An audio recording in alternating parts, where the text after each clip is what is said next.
Hey everybody, it's Eric from epautos.com, your Libertarian car guy, and I am looking at something that reminds me of one of my favorite foods, bacon. Bacon is one of those things you can add to just about anything and it's going to be better with the bacon on it. Well, this is the SRT version of the Dodge Durango, and pretty much any vehicle is better when SRT is added to it.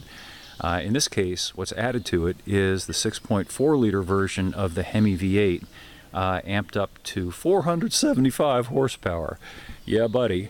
Along with a very aggressive performance calibrated chassis brakes, 8-speed transmission, and all-wheel drive system.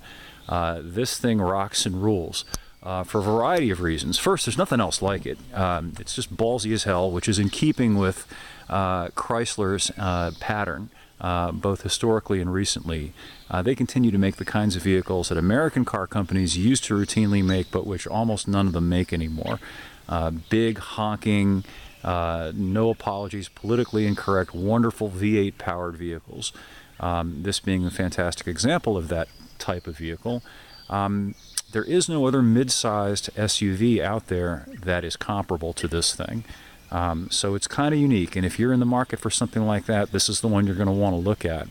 What I particularly like about it, besides the fact that it's essentially an all-wheel drive version of a Challenger or Charger 392 SRT, and you can carry all your buddies with you if you want to, is that it's much, much more low profile as far as an SRT vehicle is concerned relative to particularly the Challenger and also the Charger. You see those things coming, or rather cops see those things coming. But if you look at this thing, particularly this one, which they sent me, which is kind of a gray metallic color, it's not obviously politically incorrect. It's not something that would immediately draw the attention of the wrong kinds of people.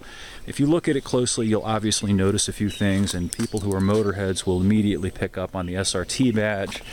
They'll notice the larger wheels and tires, of course, and the Brembo powder-coated calipers, the 392 badge, and particularly up front, there's this 3-scooped hood. It's actually, they're not scoops really, they're air vents.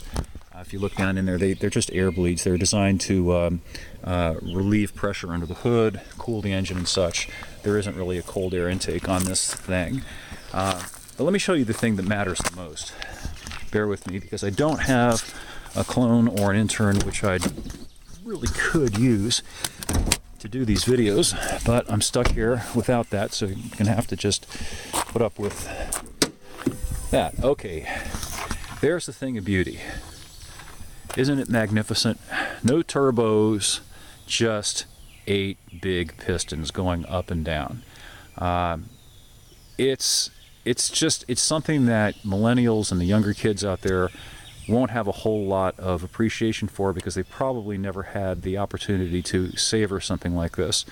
I grew up with cars like this. I still got my old muscle car, which has an even bigger V8 than this one.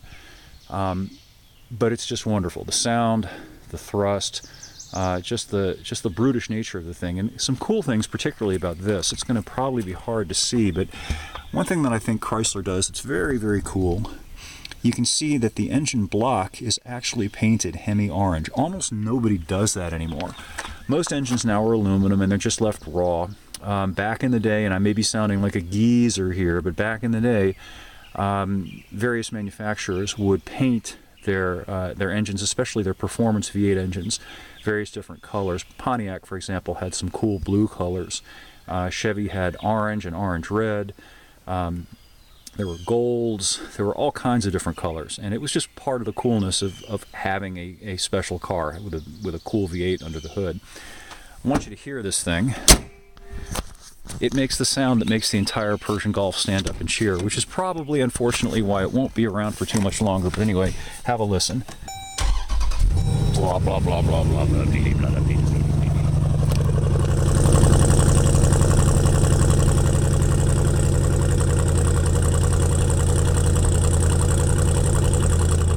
Isn't that wonderful? EPA says something like 13 miles per gallon in the city and 19 on the highway.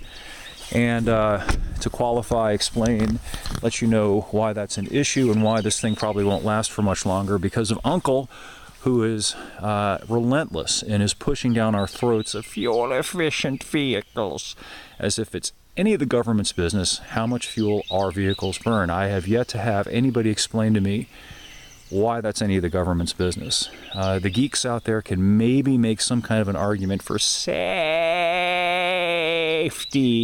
a stronger argument for emissions, because that does potentially objectively affect everybody. But gas mileage, I'm buying the vehicle, I paid for it, I paid for what I put in the gas tank, so it's really nobody else's business, is it? Maybe somebody can explain it to me.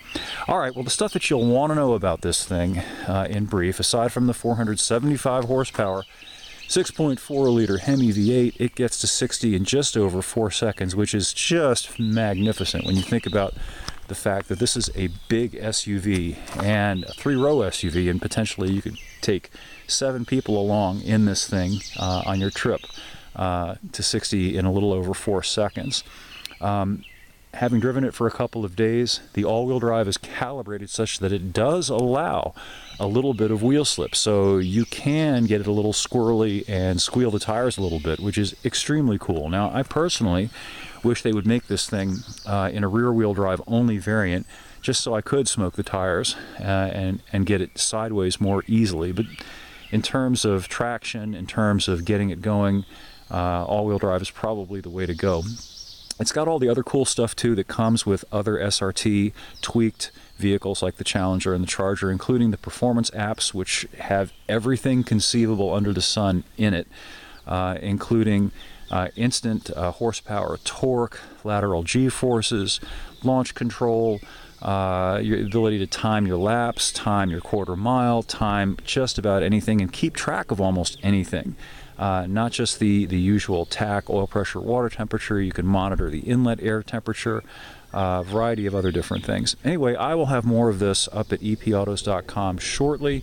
We thank you for viewing, and we'll catch up with you again soon.